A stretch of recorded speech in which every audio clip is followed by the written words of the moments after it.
You find yourself standing in the year 1406, watching as the third Ming Emperor, Yonggel, makes a decision that will consume the next 14 years of countless lives.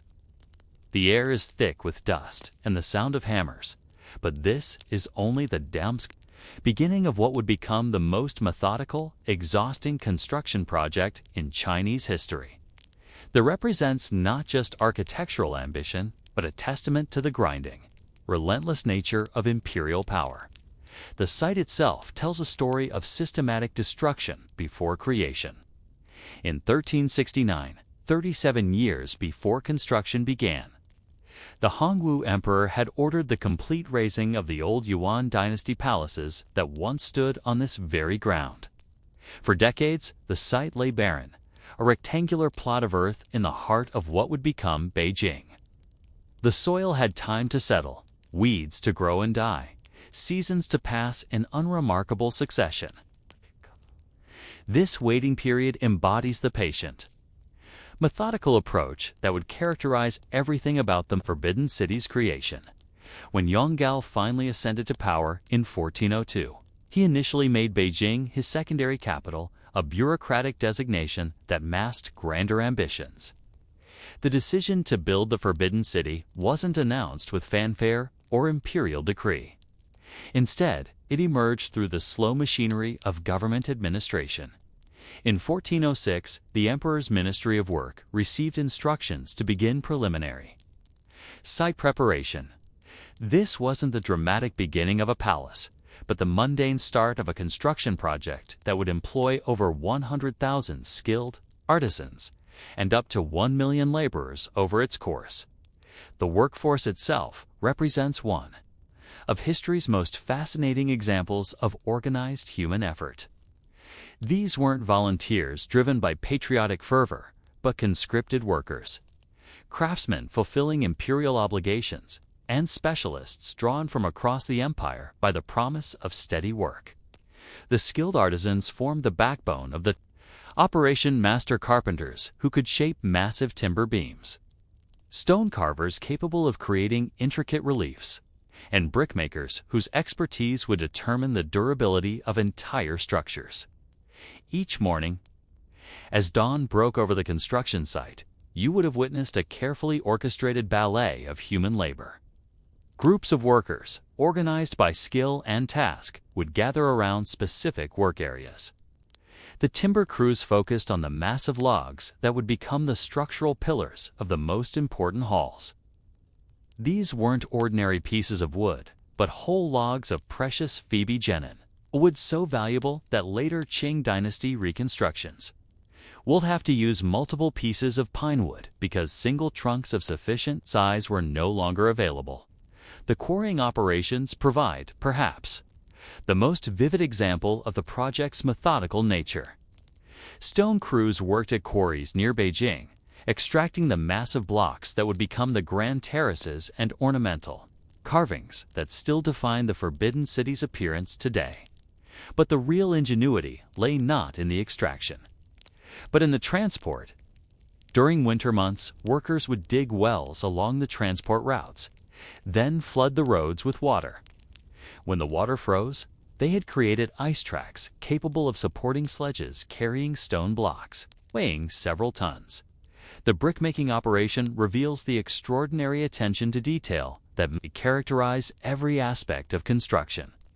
The floors of the major halls required what were called golden bricks, and their production process bordered on the obsessive. Clay was sourced from 7 specific counties in Suzhou and Songjiang, regions chosen for the particular quality of their earth.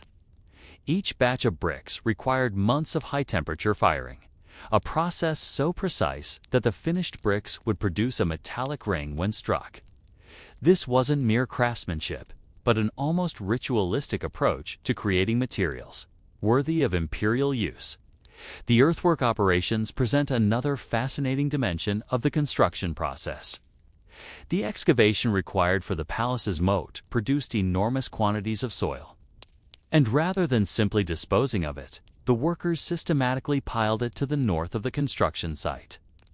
Over the 14-year construction period, This accumulated earth grew into what is now known as Jingtan Hill, an artificial mountain that served both practical and symbolic purposes.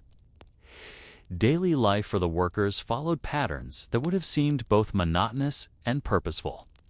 The skilled artisans enjoyed better living conditions and higher status than the general laborers, but even they were subject to strict schedules and quality controls. Master carpenters would begin each day by examining their timber supplies, checking for defects that might compromise structural integrity.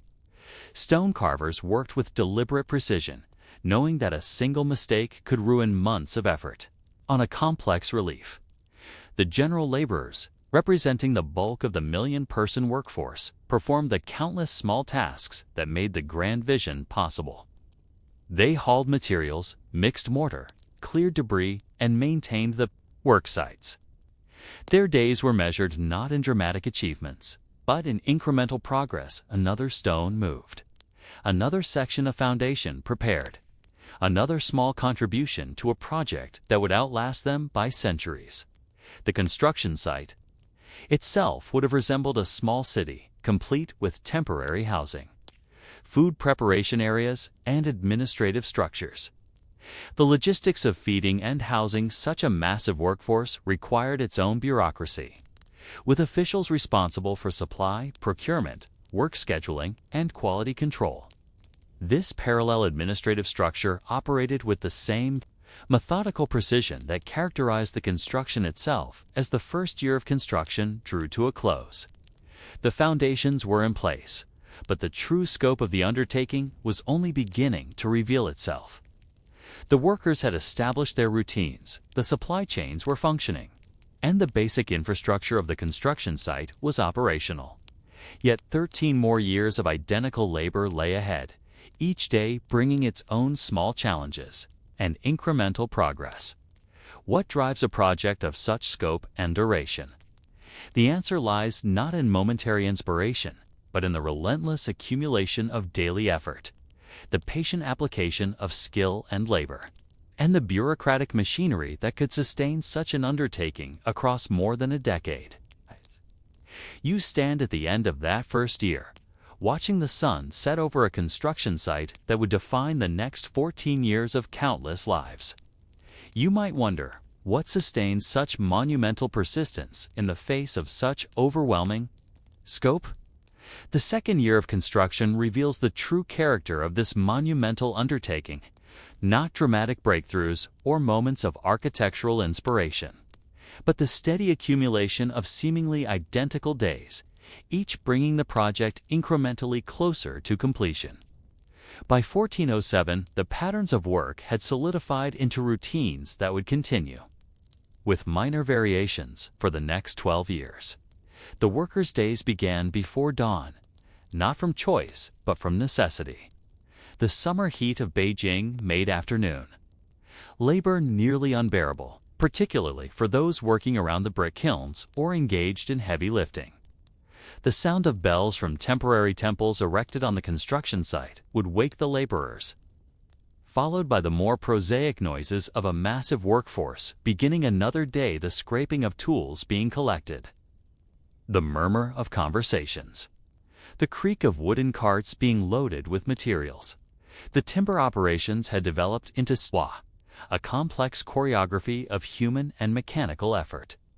Teams of workers had established specific techniques for handling the enormous genin logs that would serve as the primary structural elements of the most important halls. These logs, some measuring over a meter in diameter and dozens of meters in length, required dozens of workers just to move from storage areas to construction sites. The process of erecting a single column reveals the methodical nature of the entire project. Workers would first prepare the foundation point, ensuring perfect level and proper drainage. The stone base, carved to precise specifications, would be positioned and tested multiple times before final placement. Only then would the timber crews begin the delicate process of raising the column itself, using a combination of ramps, pulleys, and human labor that required precise coordination. Among dozens of workers, stone carving operations had settled into their own rhythm of patient craftsmanship. The grand terraces that would define the Forbidden City's ceremonial spaces required thousands of individually carved stone elements, each cut to exact specifications. Master stone carvers worked with teams of apprentices, the older craftsmen roughing out the basic shapes, while the more experienced artists added the detailed reliefs and decorative elements. The carving of a single dragon relief, a common decorative element throughout the complex, might require weeks of careful work. The carver would begin with rough sketches, then gradually refine the design through successive stages of increasingly detailed work.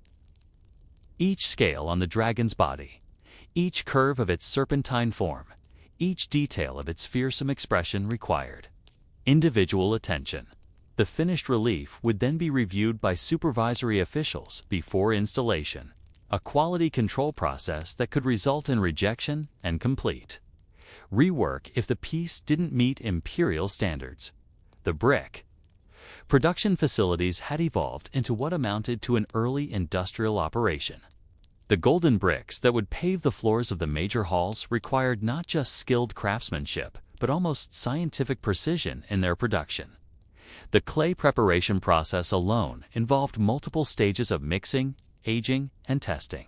To ensure consistent quality, the firing process for these bricks represents perhaps the most technically demanding aspect of the entire construction project. The kilns operated continuously, with different chambers at various stages of the firing cycle. Workers monitored temperatures around the clock, adjusting fuel loads and airflow to maintain the precise conditions required for proper brick formation. The entire process, from clay preparation to final cooling, could take several months for a single batch of bricks. Quality control reached almost obsessive levels. Each finished brick was individually tested, struck with small hammers to ensure it produced the characteristic metallic ring that indicated proper firing. Bricks that failed this test were discarded, regardless of the time and materials invested in their production. This attention to detail extended throughout the construction process, with officials conducting regular inspections of all work. The winter months brought their own unique challenges and opportunities. While some construction activities slowed due to weather, the ice-track transportation system reached peak efficiency. Teams of workers had perfected the technique of creating frozen roads for moving the massive stone blocks from nearby quarries. The process required careful timing too early in the winter, and the ice wouldn't be thick enough to support the weight. Too late and spring thaws would make the roads impassable. The sight of these winter transport operations would have been both impressive and monotonous. Long lines of workers, organized into teams of dozens, would slowly drag enormous sledges across the frozen landscape. The pace was deliberately slow to avoid accidents, and the work required constant coordination among team members. A single stone block might take days to transport from quarry to construction site, with workers taking shifts around the clock to maintain steady progress. Supply chain management had become a logistical marvel in its own right. Officials tracked the procurement and delivery of materials from across the empire, timber from southwestern China, stone from local quarries, clay from specific regions selected for their soil quality, and countless other materials required.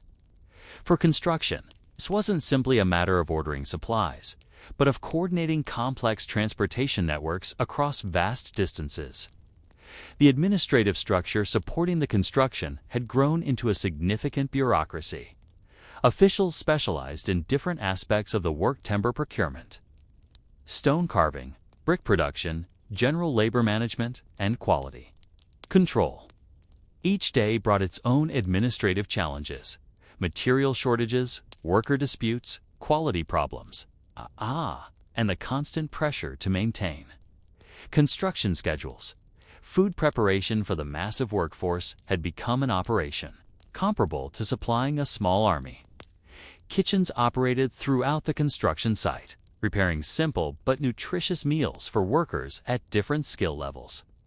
The diet was carefully planned to provide sufficient energy for the demanding physical labor while remaining economical, enough to sustain over the long construction period.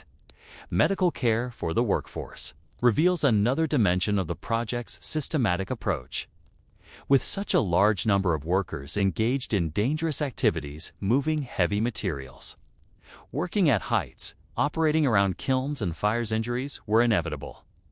Medical stations were established throughout the construction site, staffed with practitioners who specialized in treating work-related injuries as the fifth year of construction approached its end. The basic structural elements of several major buildings were taking shape, but the most challenging work still lay ahead. The intricate roof structures, the detailed interior decoration, and the complex systems of courtyards and connecting spaces would require the same methodical approach that had characterized the foundation work, but with even greater attention to aesthetic and ceremonial requirements. The workers themselves had adapted to this rhythm of endless, purposeful labor. Many had developed specializations within their broader skills, becoming experts in specific techniques or types of work. The project had created its own culture, with traditions, hierarchies, and informal networks that helped sustain the workforce through the monotonous demands of such long-term construction. Standing at the end of the fifth year, watching the sun set over a construction site that had become a permanent feature of the landscape, you might notice how the extraordinary had become routine, how the monumental had been reduced to daily tasks, and how the impossible had been achieved through the simple accumulation of identical days. Yet 7 more years of this same patient labor still remained. What kind of dedication allows such persistence in the face of such extended demands? The final years of construction, from 1417 to 1420, brought both the satisfying completion of a monumental undertaking and the sobering realization that such achievements exact their own particular costs.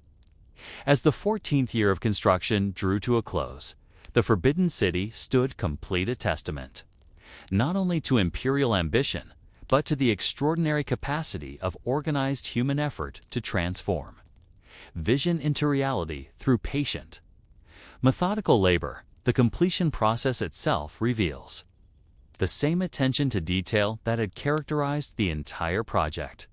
Each building required final inspections that could take weeks to complete, with officials examining everything from structural integrity to decorative details. The intricate roof systems, with their complex arrangements of brackets and supports, underwent particularly rigorous testing to ensure they could withstand Beijing's harsh winters and powerful summer storms. The installation of the famous golden bricks in the major halls represents the culmination of years of painstaking preparation.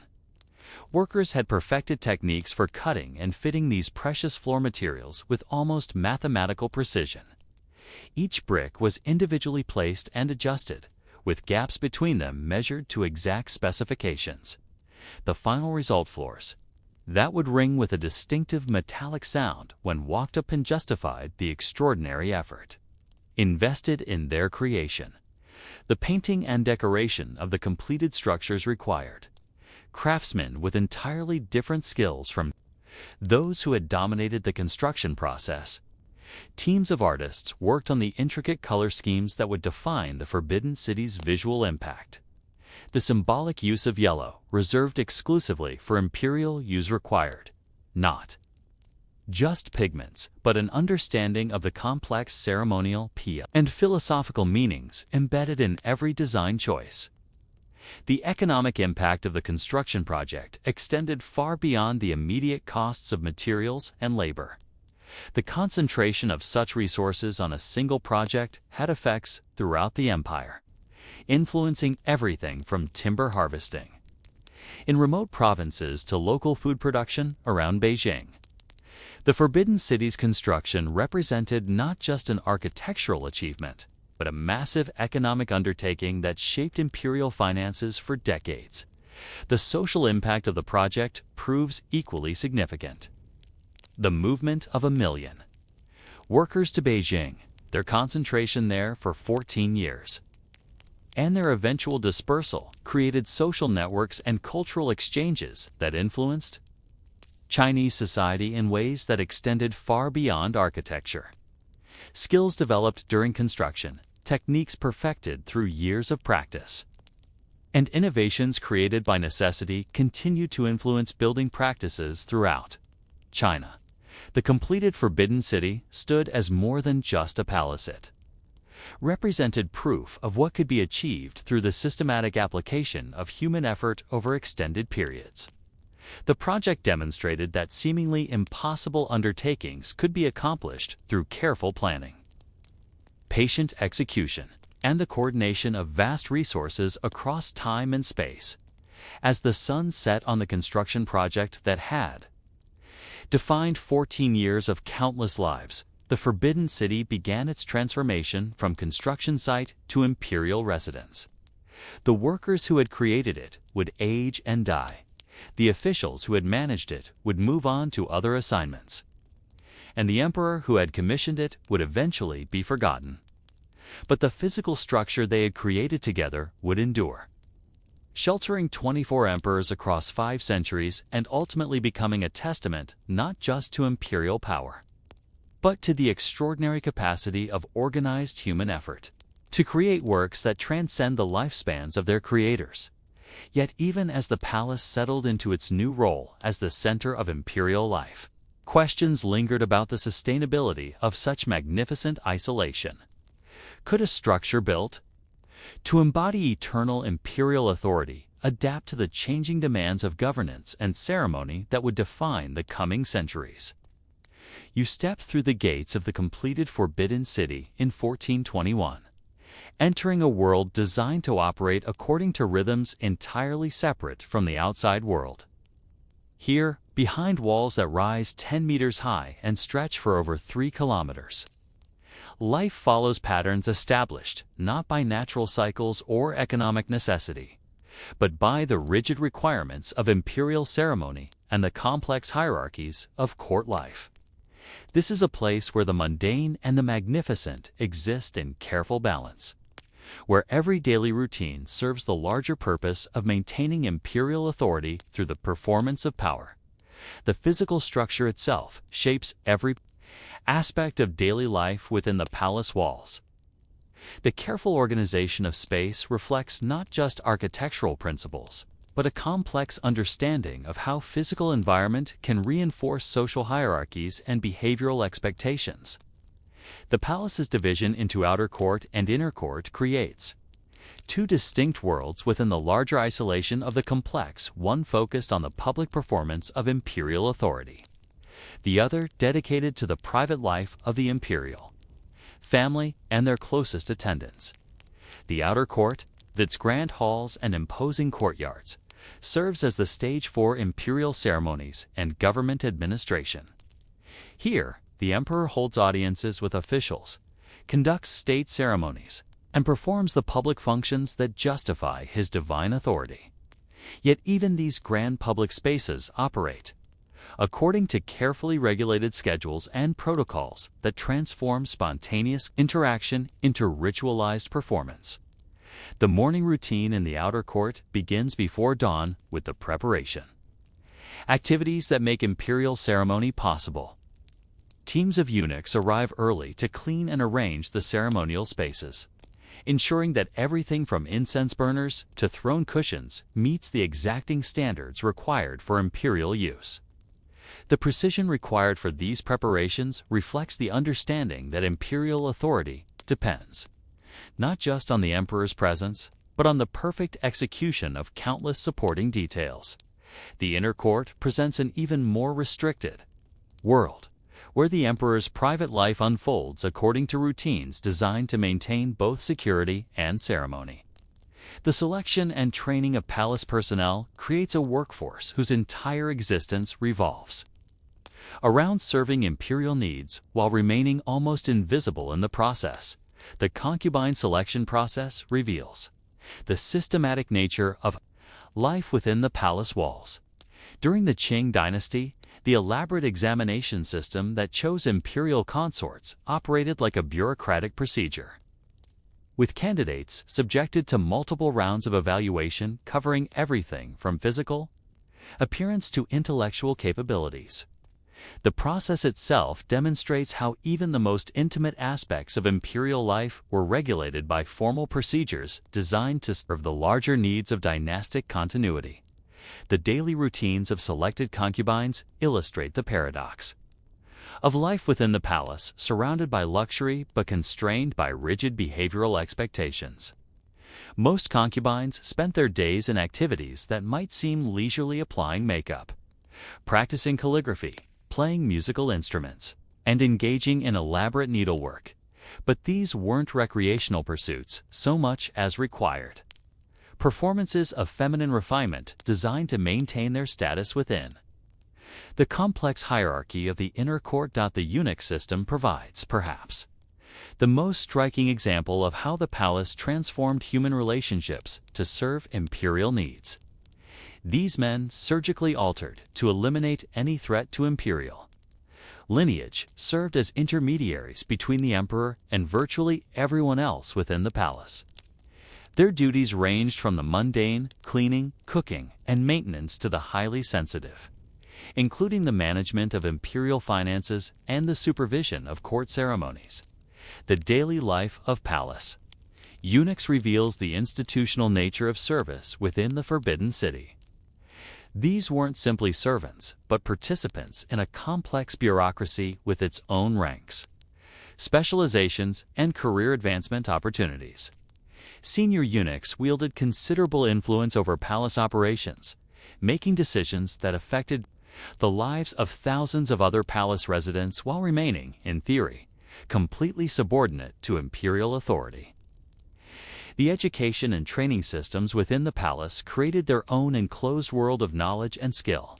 Palace schools taught not just traditional subjects like literature and mathematics, but specialized knowledge required for court life: proper ceremonial behavior, palace protocols, and the complex etiquette that governed interaction between different ranks of palace personnel. Food preparation and distribution within the palace required logistical capabilities comparable to supplying a small city. The imperial kitchens operated around the clock, preparing not just meals for the emperor and his family, but food for thousands of palace residents, ranging from high-ranking concubines to the lowest servants. The complexity of these operations reflects the palace's function as a self-contained community with its own internal economy. The emperor's daily routine, while appearing to offer unlimited freedom, actually followed patterns as rigid as those governing any other palace resident. Morning audiences with officials, afternoon review of government documents, and evening participation in court ceremonies created a schedule that allowed little spontaneous activity. Even the emperor's movements within the palace were constrained by protocols that determined which spaces he could occupy at different times and under what circumstances. Security arrangements within the palace created additional layers of routine and restriction. Guard rotations, checkpoint procedures, and visitor protocols operated continuously, creating an environment where surveillance and protection were indistinguishable. Every person within the palace walls was simultaneously protected and monitored, safe from outside threats but subject to constant observation by palace authorities. The seasonal rhythms of court life provided some variation within the general pattern of institutional routine. Different ceremonies marked the changing seasons, imperial birthdays, and traditional holidays. But even these variations followed established patterns that had been refined over centuries of court life. Innovation or spontaneity in ceremonial matters was viewed as potentially threatening to the stability of imperial authority. The palace's isolation from the outside world was maintained not just by physical walls, but by elaborate systems of information control.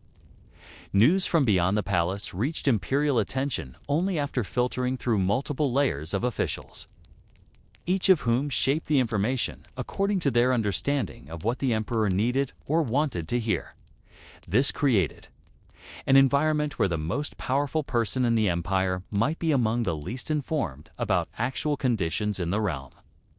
He governed medical care within the palace, reflected the same combination of luxury and constraint that characterized other aspects of court life. Imperial physicians enjoyed high status and excellent resources, but they also bore enormous responsibility for maintaining the health of the emperor and his family. Medical procedures, diet recommendations, and even diagnostic consultations were subject to protocols that balanced medical judgment with political considerations. The palace workshops and service areas created their own specialized communities within the larger palace complex. Craftsmen, cooks, cleaners, and maintenance workers developed skills and knowledge specific to palace requirements, often spending their entire careers within the palace walls. These workers created an internal economy that operated according to imperial needs rather than market forces as evening falls over the Forbidden City. The complex machinery of palace life continues its operations, but at a reduced pace that allows for rest and preparation for the following day's routines. The palace never truly sleeps. Guards remain at their posts. Essential services continue to operate, and officials stand ready to respond to any emergency. Yet there is a quieter rhythm to nighttime palace life, a sense of institutional breathing that prepares for another day of ceremonial performance and administrative routine. The paradox of life within the Forbidden City becomes most apparent in these evening hours, when the isolation that provides security and maintains imperial mystique also creates a sense of separation from the larger world that the emperor theoretically rules. Within these magnificent walls, surrounded by thousands of attendants and an endless array of luxury, the emperor and his court exist in a world that is simultaneously the center of earthly power and a kind of magnificent prison. What does such isolation do to the human relationships and personal development of those who live their entire lives within its constraints? The deeper rhythms of palace life reveal themselves not in the grand ceremonies that marked special occasions, but in the countless small interactions that defined daily existence within the Forbidden City's walls. Here, every gesture, every word, every moment of contact between individuals was shaped by protocols developed over centuries to maintain the delicate balance between imperial authority and human necessity. The morning awakening of the emperor illustrates how even the most private moments of imperial life were transformed into ceremonial performances. The emperor's sleeping chamber was designed with both comfort and security in Minda. Wooden platform bed measuring 3.5 meters in length, hung with gauze curtains that provided privacy while allowing air circulation. Yet even this most intimate space operated according to strict protocols governing who could enter, when, and under what circumstances. The awakening process involved a carefully choreographed sequence of activities performed by teams of eunuchs, each responsible for specific aspects of the emperor's morning routine. One team would prepare the washing facilities, ensuring that water temperature, soap quality, and towel arrangements met imperial standards. Another team would lay out clothing appropriate for the day's scheduled activities, consulting detailed records of past imperial preferences and ceremonial requirements. The selection and preparation of imperial clothing represents one of the most elaborate daily routines within the palace. Different occasions required different garments, each with its own symbolic significance and practical requirements. Court ceremonies demanded the most formal robes, with their intricate embroidery and symbolic colors serving to reinforce imperial authority through visual display. More casual activities required simpler clothing, but even these informal garments were subject to quality standards and aesthetic considerations that reflected imperial status. The process of dressing the emperor involved multiple attendants, each responsible for specific garments or accessories. This wasn't simply a matter of putting on clothes, but a daily ritual that reinforced the emperor's divine status through the careful attention paid to every detail of his appearance. The emperor himself was largely passive during this process, allowing his attendants to perform their duties while maintaining the dignity appropriate to his exalted position. Breakfast preparation and service within the imperial quarters required even more elaborate protocols than the already complex routines governing the emperor's clothing. Imperial meals were prepared by specialized cooks who had spent years learning not just culinary techniques, but the specific preferences and dietary requirements of the imperial family. Food safety was a constant concern, with multiple systems in place to prevent poisoning or contamination. The actual service of imperial meals involved carefully rehearsed procedures designed to maintain both efficiency and security. Each dish was tested by designated food tasters before being presented to the emperor, a precaution that reflected the constant awareness of potential threats to imperial safety. The emperor ate using special utensils often made of materials believed to change color in the presence of poison, adding another layer of protection to the dining process. The emperor's interaction with government, documents, and administrative responsibilities reveals how political authority was maintained through daily routines of information processing and decision-making. Each morning brought reports from officials throughout the empire, memorials requesting imperial decisions, and documents requiring the emperor's approval or signature. The processing of this paperwork followed established procedures designed to ensure that important matters received appropriate attention while preventing the emperor from being overwhelmed by administrative details. The role of imperial secretaries and document handlers became crucial in managing the flow of information between the emperor and his government. These officials, usually eunuchs who had demonstrated both competence and absolute loyalty, served as filters and interpreters, shaping how information reached imperial attention and how imperial decisions were communicated back to the broader government bureaucracy. The afternoon hours typically brought audiences with government officials, ceremonies related to court business, or consultations with advisors on matters of state policy. These interactions followed rigid protocols that determined everything, from seating arrangements to the order in which different officials could speak. The emperor's throne room was arranged to emphasize his elevated status, with all other participants positioned to demonstrate their subordinate relationship to imperial authority. Even casual conversation within the palace was constrained by elaborate etiquette rules that governed how different ranks of palace personnel could interact with each other and with the imperial family. Court etiquette prohibited many natural human behaviors. Coughing, spitting, or even urinating in the emperor's presence were considered serious breaches of protocol that could result in severe punishment. The emperor's evening routines involved their own complex ceremonies, particularly those related to selecting companions for the night. The process by which concubines were chosen for imperial attention involved elaborate procedures designed to maintain both the emperor's freedom of choice and the orderly management of the extensive harem. Palace records tracked these selections, creating a bureaucratic system for managing even the most intimate aspects of imperial life. The daily lives of imperial concubines were shaped by the constant possibility of imperial attention and the equally constant reality of imperial neglect. Most concubines spent years within the palace without any direct contact with the emperor, their lives defined by the routines of waiting, preparation, and competition with other women for the chance to bear imperial children and thereby secure their position within the palace. Hierarchy, the education and entertainment systems within the inner court created their own rhythms of daily life. Concubines participated in classes designed to refine their cultural accomplishments: poetry, painting, music, and dance. These weren't simply recreational activities, but investments in skills that might eventually attract imperial attention or provide personal satisfaction during long periods of isolation from the outside world.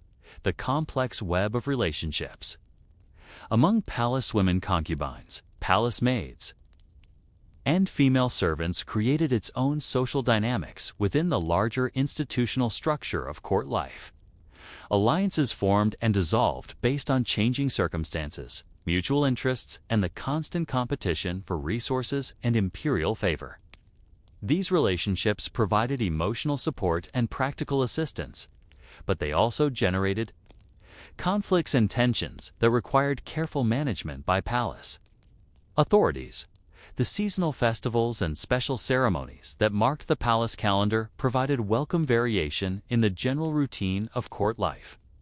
But even these celebrations followed established patterns that had been refined over generations. The preparation for major festivals could take weeks, involving elaborate coordination among different palace departments and the temporary modification of daily routines to accommodate ceremonial requirements, palace maintenance, and housekeeping. Operations continued around the clock, creating their own rhythms within the larger pattern of court life. Teams of servants cleaned the vast complex, maintained gardens and courtyards, repaired buildings and furnishings, and performed the countless small tasks required to keep such an enormous establishment functioning smoothly. The palace's internal economy operated according to principles quite different from those governing commerce in the outside world. Resources were allocated based on rank and ceremonial importance rather than market considerations, creating a system where the most mundane items, food, clothing, fuel, were distributed according to elaborate hierarchies that reflected political relationships rather than practical needs.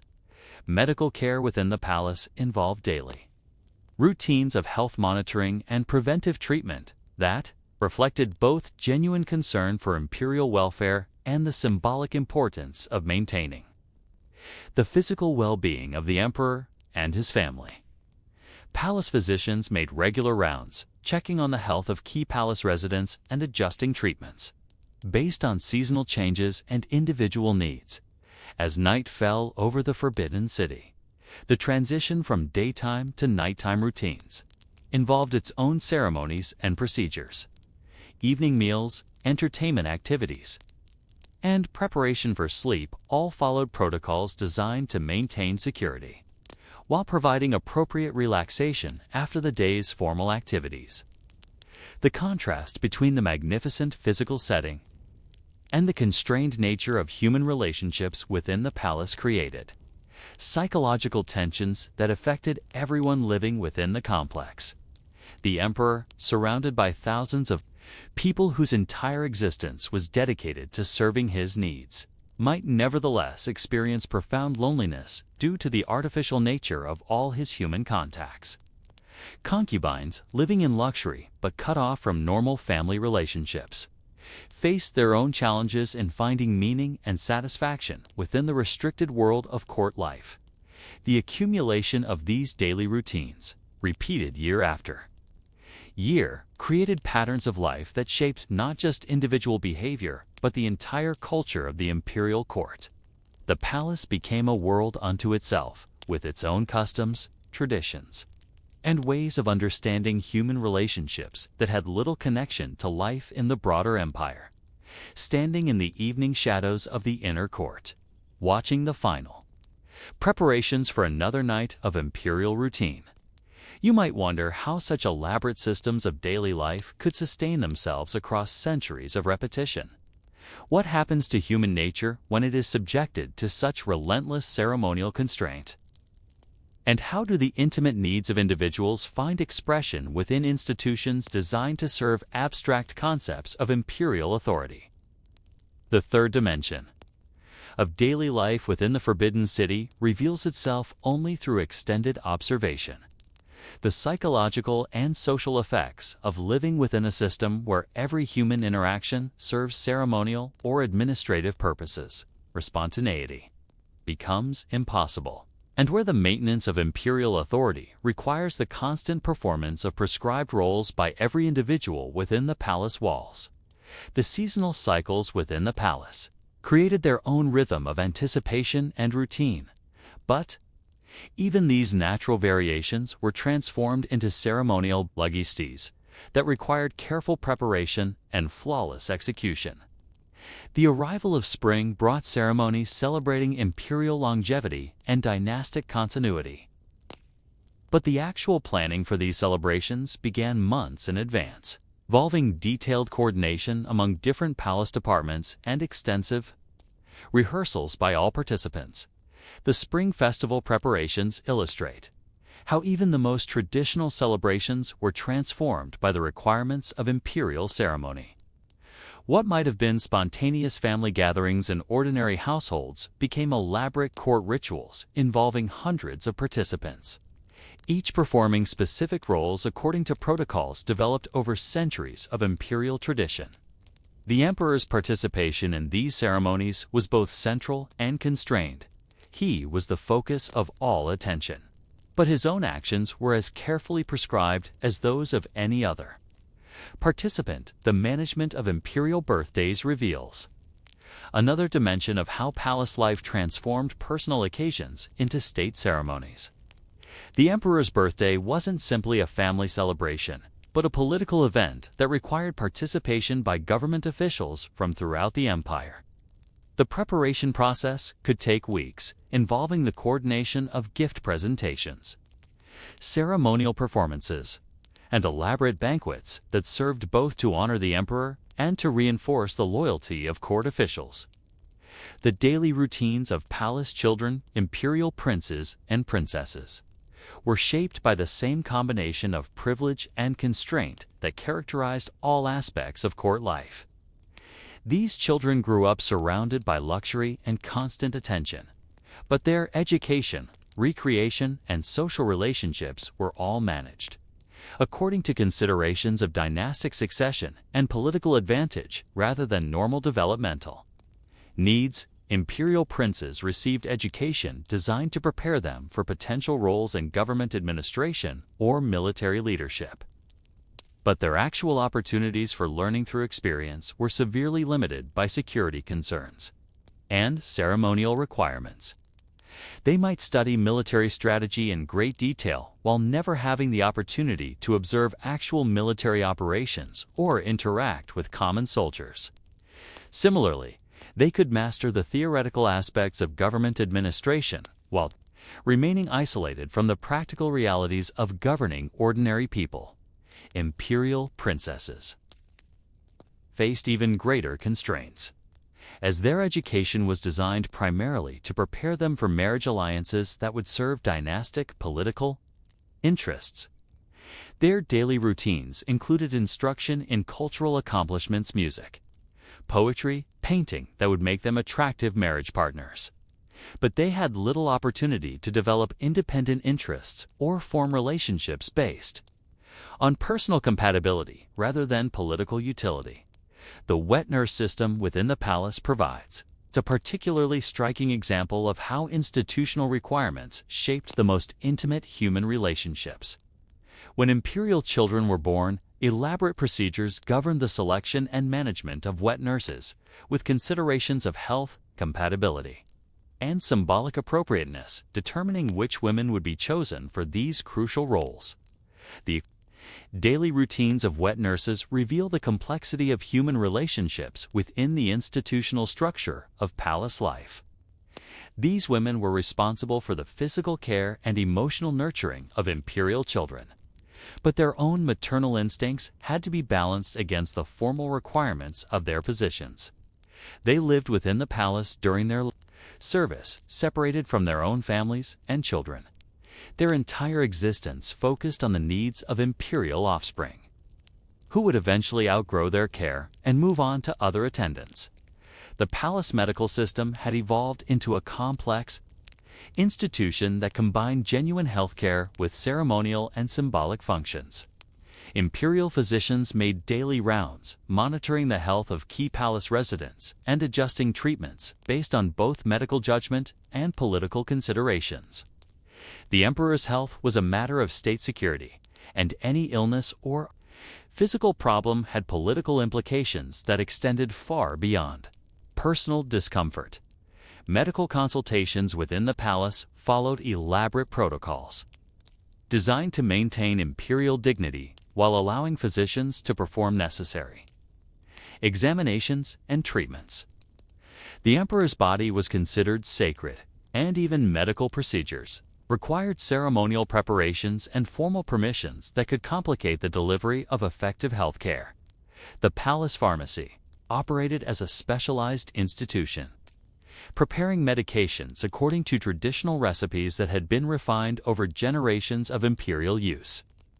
The preparation of imperial medicines involved not just pharmaceutical knowledge, but understanding of symbolic meanings and ceremonial requirements that governed how treatments could be administered to members of the imperial family. The daily management of palace finances reveals another dimension of how ordinary activities were transformed by the requirements of imperial ceremony. The palace operated its own internal economy, with specialized officials responsible for managing resources, tracking expenses, and ensuring that all departments had adequate supplies for their operations. Financial planning within the palace had to balance practical needs with ceremonial requirements, often resulting in expenditures that would seem irrational by ordinary economic standards.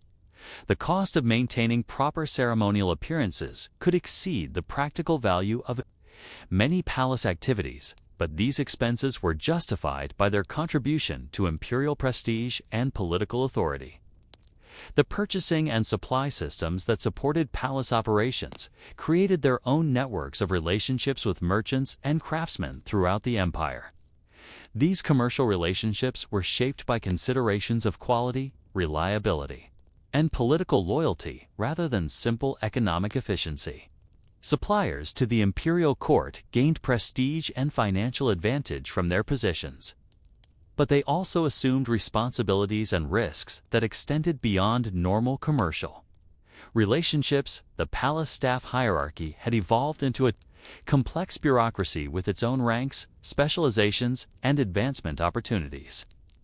Senior eunuchs, palace officials, and department heads wielded considerable authority within their areas of responsibility, making decisions that affected the daily lives of thousands of other palace residents while remaining accountable to higher levels of imperial authority.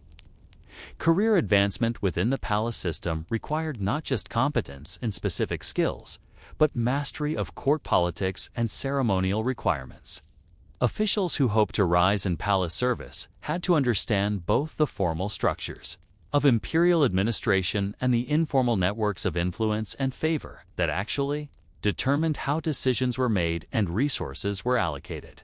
The training and mentorship systems within the palace created their own educational institutions, with experienced officials passing on specialized knowledge to younger staff members who would eventually replace them.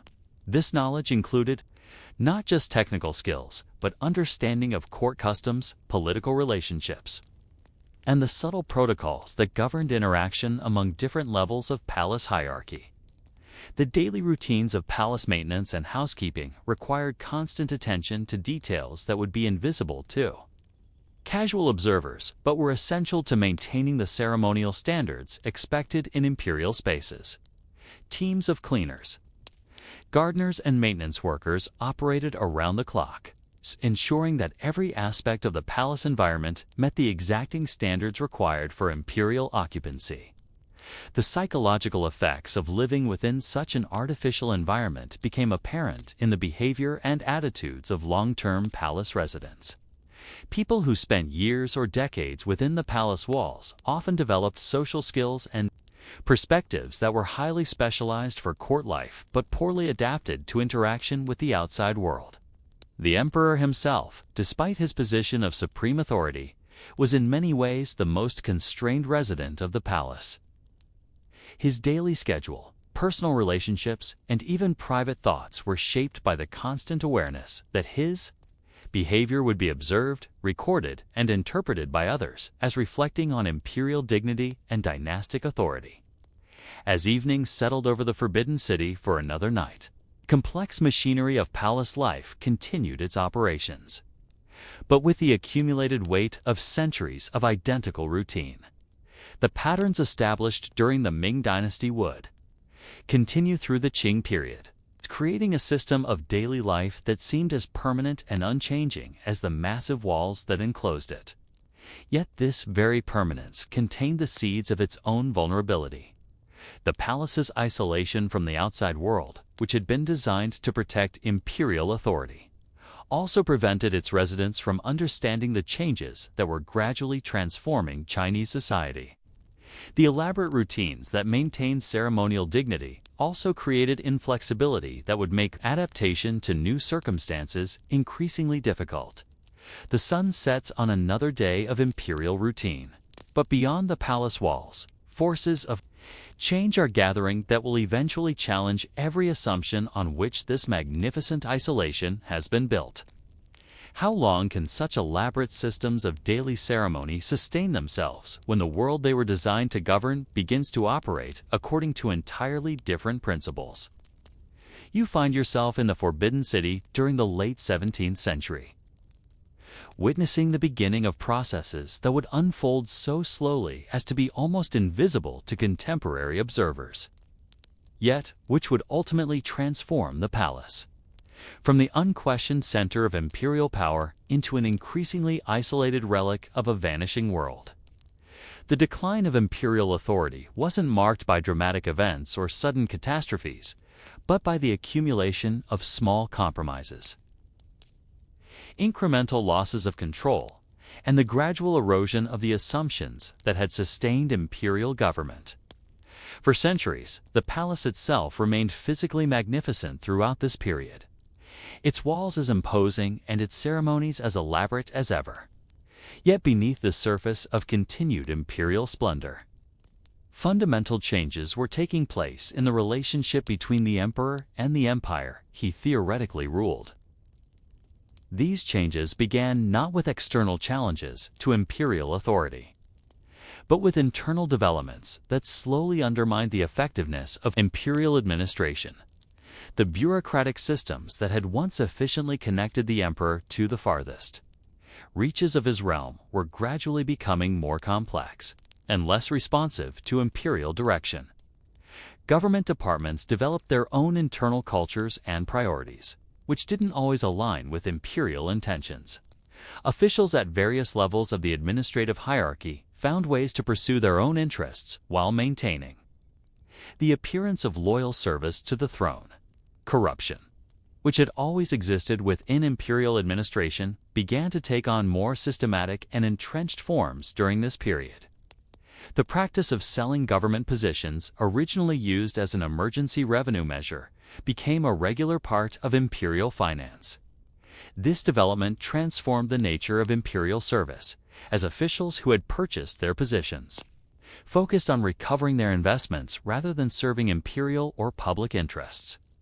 The emperor's daily routine continued to follow the same elaborate protocols that had been established centuries earlier. But the documents he reviewed and the reports he received were increasingly filtered through layers of officials who had their own reasons for shaping information in particular ways. The emperor might spend hours each day processing government paperwork without gaining accurate understanding of actual conditions throughout the empire. Palace life during this period reveals the persistence of ceremonial forms, alongside the gradual loss of practical authority. Court ceremonies continued to be performed with the same attention to detail that had characterized earlier periods, but they began to function more as performances of nostalgia than as expressions of effective power. Officials participated in imperial audiences and court rituals while conducting the real business of government through informal networks that bypassed imperial authority.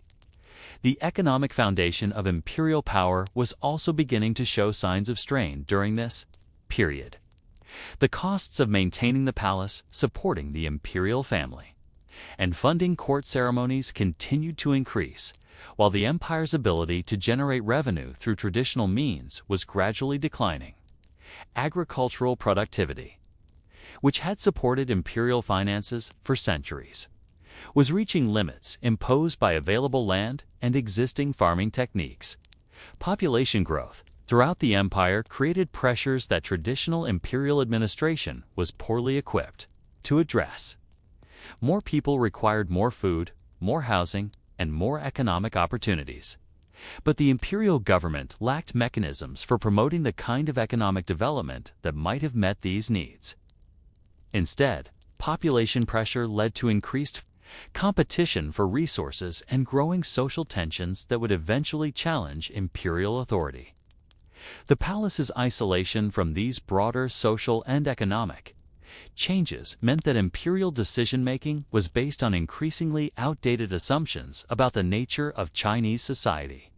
The emperor and his closest advisors continued to think about governance in terms of traditional relationships between ruler and subject, while the actual population was developing new forms of social organization and economic activity that didn't fit traditional imperial categories. Military technology and organization were also beginning to change in ways that would eventually undermine traditional imperial power. The development of more effective firearms and artillery made traditional Chinese military tactics less viable, while the empire's vast size and diverse population made it increasingly difficult to maintain centralized military control. Yet the palace continued to plan military strategy according to principles that had been developed centuries earlier for different technological and social conditions. The emperor's personal isolation within the palace meant that he had little direct knowledge of these broader changes. His information about conditions throughout the empire came through official reports that were written according to established formulas and filtered through bureaucratic channels designed to present information in ways that wouldn't disturb imperial tranquility. This system had originally been designed to protect the emperor from unnecessary distraction, but it increasingly prevented him from understanding the challenges facing his realm, religious and philosophical. Developments during this period also began to challenge traditional imperial authority. Though these changes were often subtle and took decades to manifest their full implications, new religious movements attracted followers who looked to spiritual rather than imperial authority for guidance, while intellectual developments questioned traditional assumptions about the elastic between ruler and subject. The palace's response to these challenges reveals the institutional conservatism that would ultimately contribute to imperial decline. Rather than adapting to changing circumstances, palace authorities typically responded to problems by intensifying traditional approaches that were becoming less effective. Corruption was addressed through moral exhortation rather than systematic reform. Military challenges were met with traditional strategies rather than technological innovation, and social problems were ignored in the hope that they would resolve themselves through traditional mechanisms of imperial benevolence. The daily routines of palace life continued much as they had for centuries, but they began to acquire an increasingly ritualistic character that emphasized form over substance. Court ceremonies became more elaborate as their practical significance declined. Officials spent more time on protocol and less on administration, and the emperor's schedule became more rigid as his actual authority became more limited. The concubine system within the palace also began to show signs of institutional strain during this period. The elaborate procedures for selecting and managing imperial consorts continued to operate, but they increasingly served ceremonial rather than practical purposes. The emperor's private life became more constrained by protocol considerations, while the women within the inner court found themselves isolated not just from the outside world, but from meaningful participation in imperial decision-making. Palace finances during this period reveal the growing disconnect between imperial ambitions and practical capabilities. The costs of maintaining traditional imperial lifestyle continued to increase while the resources available to support these expenses were gradually declining. Palace officials developed increasingly creative approaches to funding court activities, but these expedients often created new problems while failing to address underlying fiscal challenges. The education and training systems within the palace began to perpetuate knowledge and skills that were becoming less relevant to actual governance needs. Palace schools continued to teach traditional subjects according to established curricula, but they failed to adapt to changing social and technological conditions. This meant that palace-trained officials were increasingly unprepared to address the practical challenges facing imperial administration. International developments during this period also began to create pressures that traditional imperial diplomacy was poorly equipped to handle. European merchants and missionaries were beginning to establish permanent presences in Chinese ports, bringing with them technologies, ideas, and social practices that challenged traditional Chinese assumptions about cultural superiority and political organization. The palace's response to these foreign influences reveals both the strength and weakness of traditional imperial institutions. Court officials were able to maintain control over foreign access to imperial territory and limit European influence on imperial administration. But they were unable to prevent the gradual introduction of foreign ideas and technologies that would eventually transform Chinese society. As the 17th century drew to a close, the Forbidden City remained physically impressive and ceremonially magnificent, but the political system it housed was beginning to show signs of the institutional fatigue that would characterize the following centuries. The elaborate daily routines continued. The court ceremonies proceeded according to ancient protocols, and the emperor maintained his position at the center of Chinese political life. But the actual effectiveness of imperial government was gradually declining. Standing in the palace courtyards during this period, watching the sun set over walls that had sheltered 6 emperors and would shelter 18 more, you might sense that something fundamental was beginning to change. The palace looked the same, the ceremonies continued unchanged, and the protocols remained as elaborate as ever. But the relationship between imperial authority and real power was subtly shifting in ways that would take centuries to fully manifest themselves. What forces, once set in motion, prove impossible to reverse even when their ultimate consequences remain hidden from contemporary observers. The 18th century brought an acceleration of the trends that had begun during the previous period. As the gap between imperial pretensions and practical capabilities widened to the point where even the most determined efforts to maintain traditional forms of government could no longer conceal the underlying weakness of imperial institutions. The palace remained magnificent. The ceremonies continued with undiminished splendor, but the system they represented was becoming increasingly hollow. The Qianlong Emperor's long reign, from 1735 to 1796, exemplifies both the apparent strength and the hidden vulnerabilities of imperial government during this crucial period. The emperor presided over what appeared to be the peak of imperial civilization, with territorial expansion, cultural flowering, and economic prosperity that seemed to confirm the eternal validity of traditional Chinese political institutions. Yet beneath this surface success, fundamental problems were developing that would prove impossible to solve within the framework of traditional imperial government.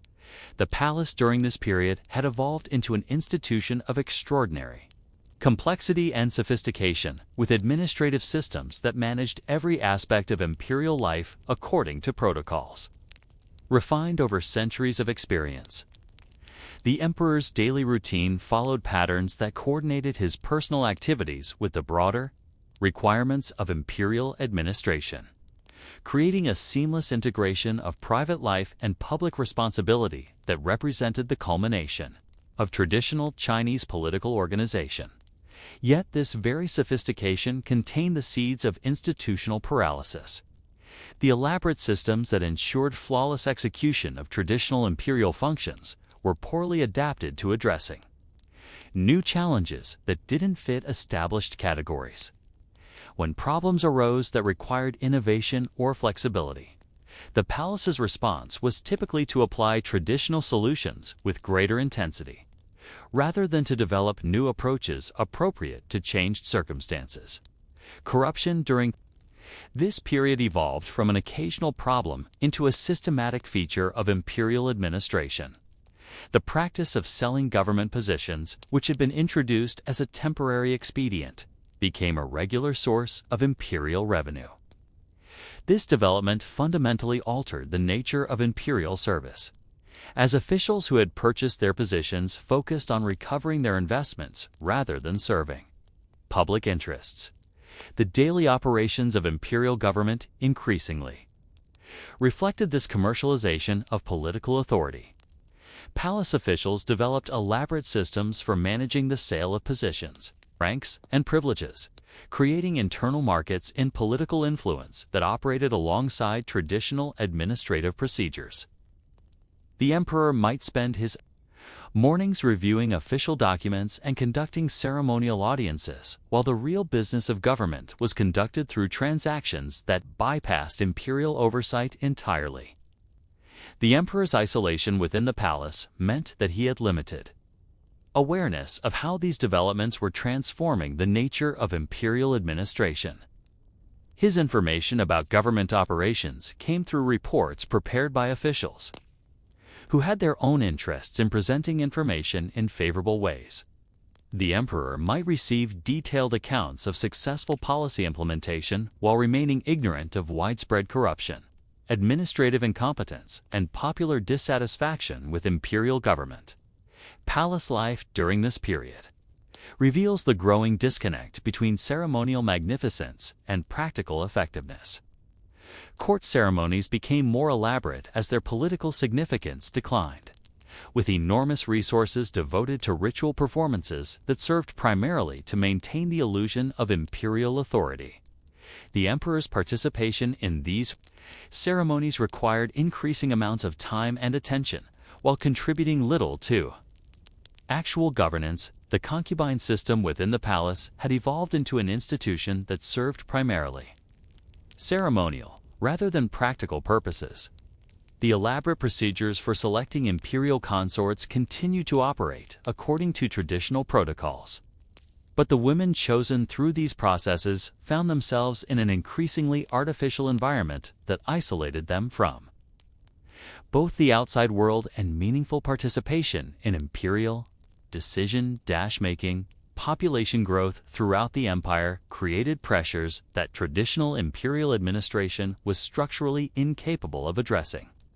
The number of people seeking government positions far exceeded available opportunities, leading to increased competition for official appointments and creating incentives for the corruption that was becoming endemic throughout imperial administration. At the same time, population pressure on agricultural resources was creating social tensions that would eventually challenge imperial authority. The palace's response to these demographic challenges reveals the institutional conservatism that prevented effective adaptation to changing circumstances. Rather than developing new approaches to governance that might have accommodated larger populations and more complex social relationships, palace authorities typically responded to problems by intensifying traditional approaches that were becoming less effective. Military organization during this period also showed signs of institutional decay that would have devastating consequences in future conflicts. The traditional Chinese military system, based on agricultural conscription and centralized command, was increasingly inadequate to address the technological and organizational challenges posed by changing military conditions. Yet palace authorities continued to plan military strategy according to principles developed for earlier technological and social conditions.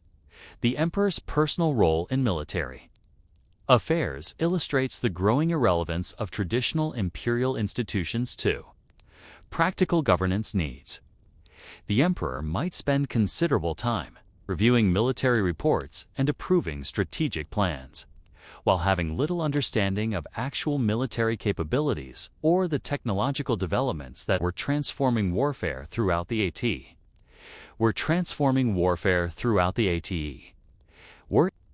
World economic development during this period revealed both the potential and the limitations of traditional Chinese civilization.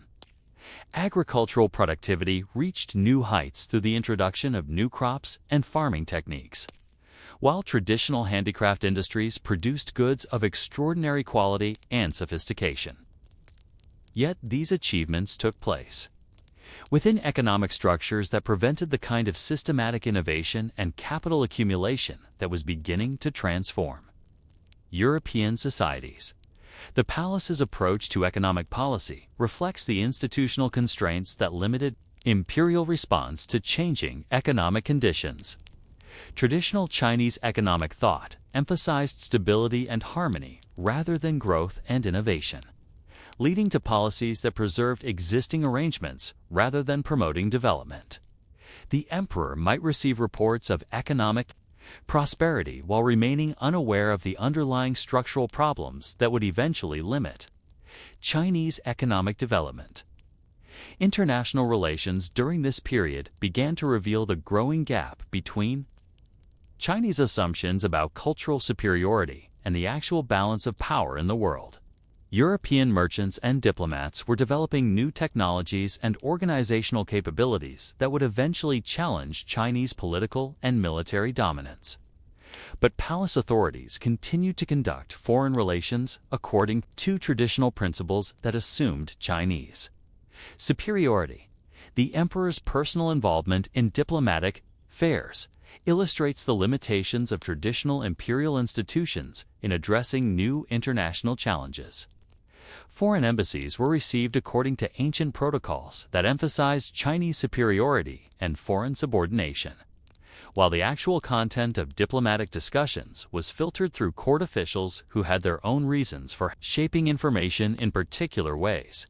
Palace education systems during this period perpetuated traditional knowledge and skills, while failing to adapt to changing intellectual and technological conditions.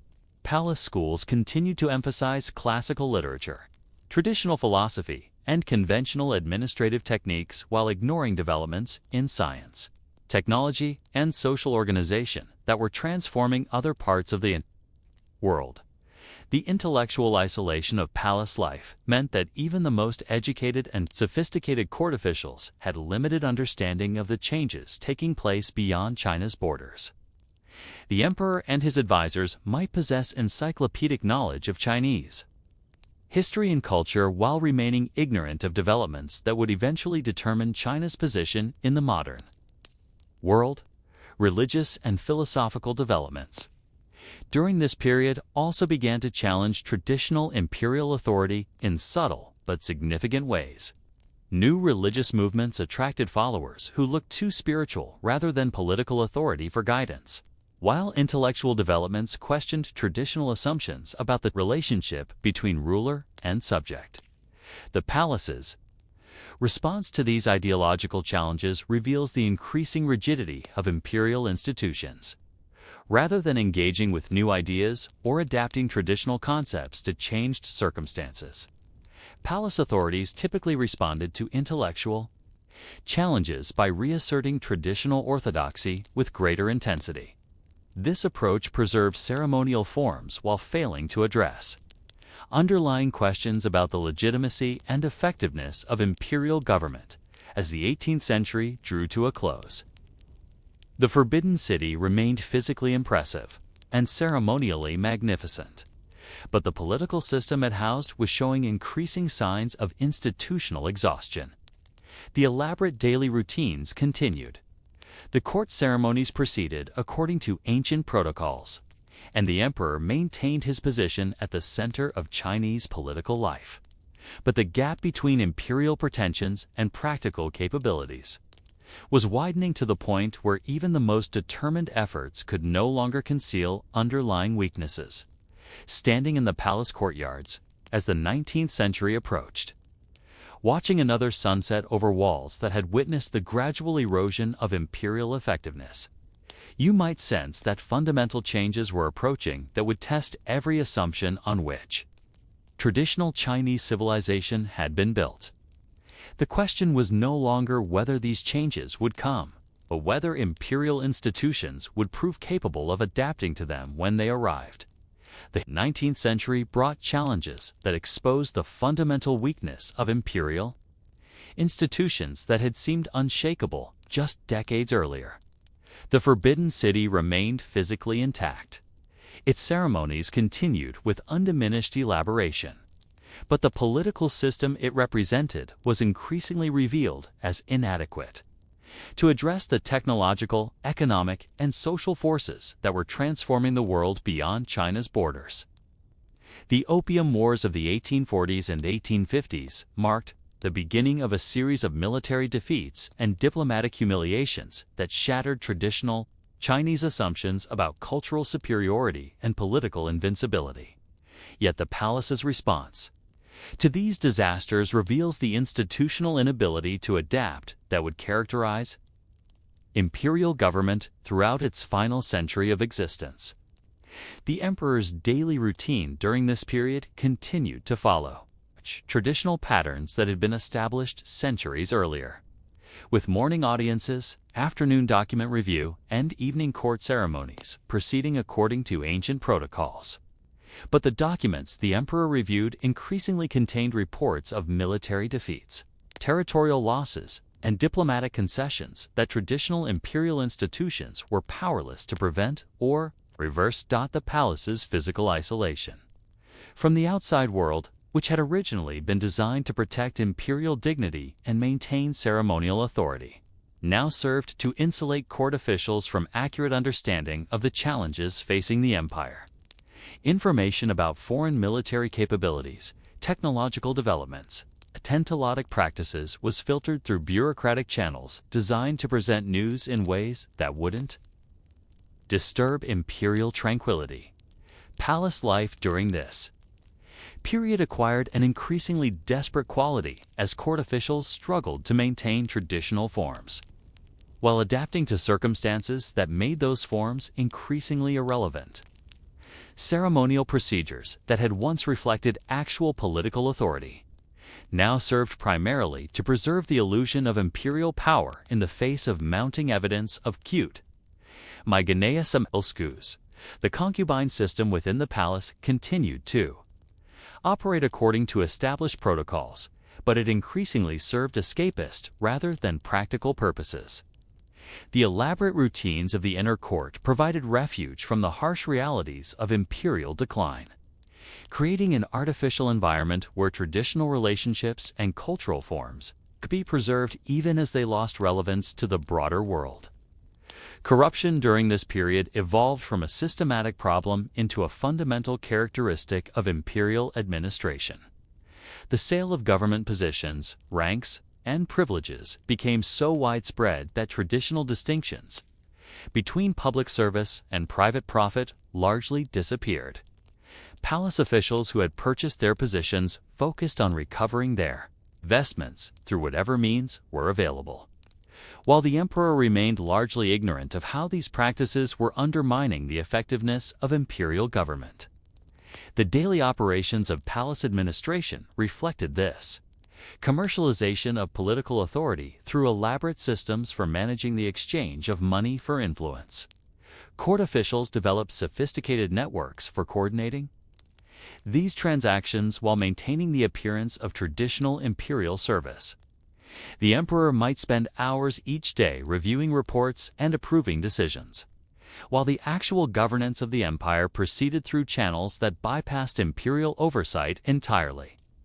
Military affairs during this period revealed the complete inadequacy of traditional Chinese military organization to address modern technological and strategic challenges.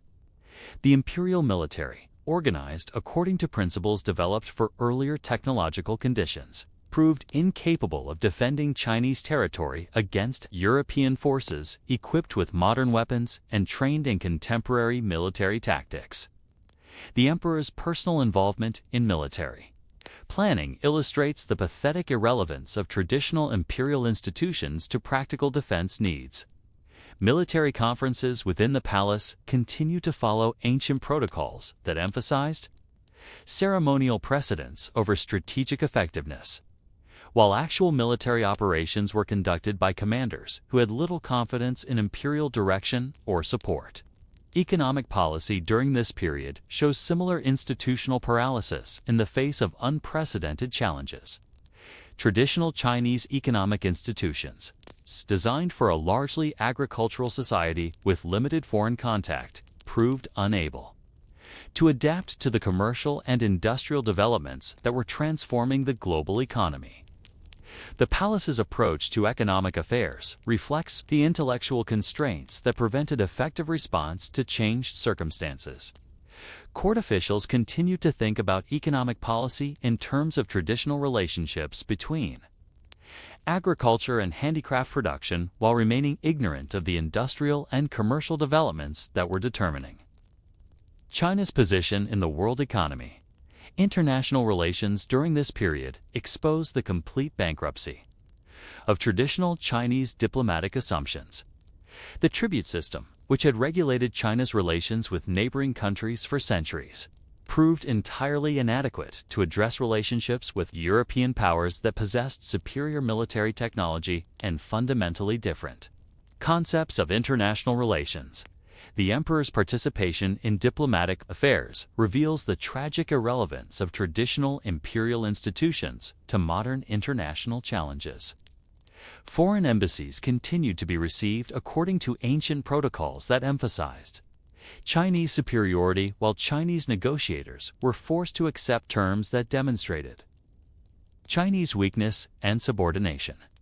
Palace education systems during this period perpetuated intellectual isolation that prevented effective adaptation to changing world conditions. Court schools continued to emphasize classical literature and traditional philosophy while ignoring scientific, technological, and social developments that were transforming human civilization.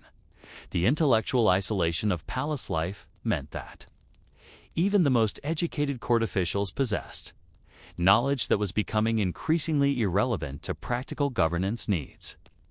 The emperor and his advisors might demonstrate encyclopedic mastery of Chinese classical learning while remaining ignorant of basic facts about the modern world that would determine China's future. Religious and philosophical developments during this period created additional challenges to traditional imperial authority as new ideologies attracted followers who questioned basic assumptions about political legitimacy and social organization. The Taiping Rebellion of the 1850s and 1860s, which nearly destroyed the imperial government, is based on religious ideas that directly challenged imperial authority and traditional Chinese civilization. The palace's response to these ideological challenges reveals the institutional rigidity that prevented effective adaptation to changing intellectual conditions. Rather than addressing the social and economic problems that made radical ideologies attractive, palace authorities typically responded to intellectual dissent through increased repression and more rigid insistence on traditional orthodoxy. Palace finances during this period show the growing impossibility of maintaining traditional imperial lifestyle in the face of mounting military and diplomatic expenses. The costs of traditional court ceremonies and palace maintenance continued to increase while the resources available to support these activities were declining due to military defeats, territorial losses, and economic disruption. The emperor's personal lifestyle during this period reveals the growing disconnect between imperial pretensions and practical capabilities. Court ceremonies became more elaborate as imperial power declined, with enormous resources devoted to maintaining ceremonial magnificence while basic governmental functions were inadequately funded. The daily routines of palace life during the final decades of imperial rule acquired an increasingly theatrical quality as traditional forms were maintained, primarily for their symbolic rather than practical significance. Court officials continued to perform ancient ceremonies and follow established protocols while understanding that these activities had little connection to actual governance or real political authority. By the early 20th century, the Forbidden City had become essentially a museum of traditional Chinese civilization, preserving cultural forms that had lost their practical significance while failing to develop new institutions capable of addressing modern challenges. The 1911 revolution that ended imperial rule was almost anticlimactic, as the imperial government had already lost most of its practical authority and popular legitimacy. The last emperor, We continued to reside within the Forbidden City for more than a decade after the establishment of the Republic of China. But his presence there served primarily ceremonial purposes. The elaborate daily routines of imperial life continued according to traditional patterns. But they now existed in complete isolation from the political and social realities of modern China. Standing in the palace courtyards during those final years of imperial rule, watching the sun set over walls that had witnessed 5 centuries of gradual decline, you might reflect on how institutions that seem permanent and unchangeable can gradually lose their effectiveness while maintaining their external forms. The Forbidden City remained physically magnificent. Its ceremonies continued to follow ancient protocols, but the political system it represented had become a hollow shell preserved primarily by habit and nostalgia. What lessons might be drawn from watching such a gradual institutional collapse? And how might those lessons apply to understanding the vulnerabilities of other apparently permanent political systems? You stand in the courtyards of the Forbidden City on a November morning in 1924, witnessing one of history's most significant yet understated transitions. After serving as the center of imperial power for over 500 years, the palace is about to undergo a transformation that will be both revolutionary and remarkably peaceful. The change from imperial residence to public museum represents not a dramatic rupture with the past, but a careful process of institutional adaptation that would preserve the physical and cultural heritage of imperial China while adapting it to the needs of a modern republic. The final years of imperial residence in the Forbidden City had acquired an increasingly surreal quality as traditional court ceremonies continued to be performed within palace walls while the outside world operated according to entirely different political and social principles. Even though his political authority had been effectively terminated by the 1911 revolution that established the Republic of China, the peculiar arrangement that allowed the deposed emperor to continue residing within the Forbidden City reflected the Republican government's uncertainty about how to handle the symbolic and practical challenges posed by the imperial legacy. Traditional Chinese political thought provided no precedent for the peaceful transition from imperial to republican government, leaving both sides to improvise arrangements that would preserve dignity while acknowledging political reality. Daily life within the palace during these final years of imperial residence reveals the strange persistence of ceremonial forms that had lost their practical significance. Court officials continued to perform traditional duties according to ancient protocols while understanding that their activities had no connection to actual governance.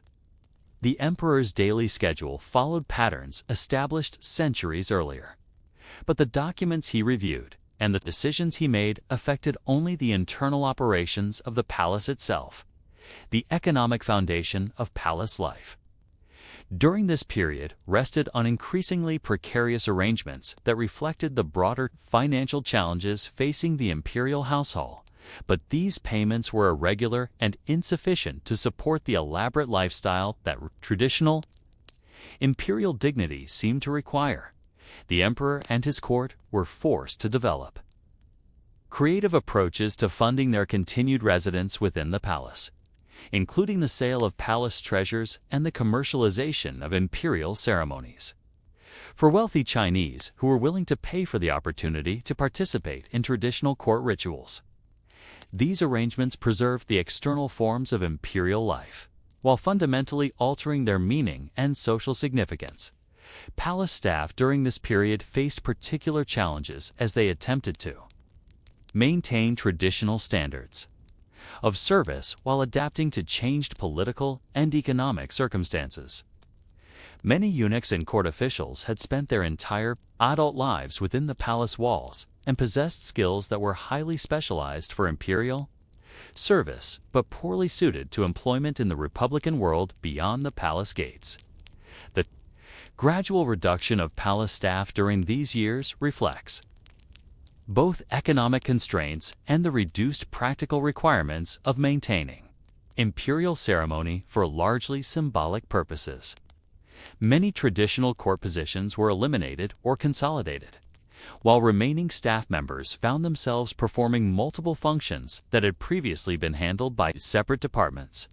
The concubine system within the palace underwent its own transformation during this period as the women of the inner court adapted to circumstances that made traditional imperial relationships increasingly meaningless.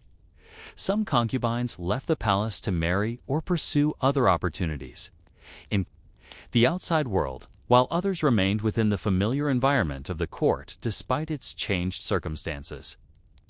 The education and cultural activities that had traditionally occupied palace residents continued during this period, but they increasingly took on the character of historical preservation rather than practical preparation for imperial service. Traditional arts, ceremonies, and intellectual pursuits were maintained primarily for their cultural value rather than their political significance. Palace security during these final years of imperial residence involved complex arrangements that balanced the need to protect the former emperor and his court with the Republican government's desire to monitor and control their activities. The palace remained closed to general public access, but government officials had unprecedented opportunities to observe and document the internal operations of Descendo. Operations continued during this period as palace eunuchs and officials found ways to profit from their positions despite changed political circumstances. The discovery that valuable palace treasures were being systematically stolen and sold by court personnel provided additional justification for the Republican government's eventual decision to terminate the imperial household's residence within the palace.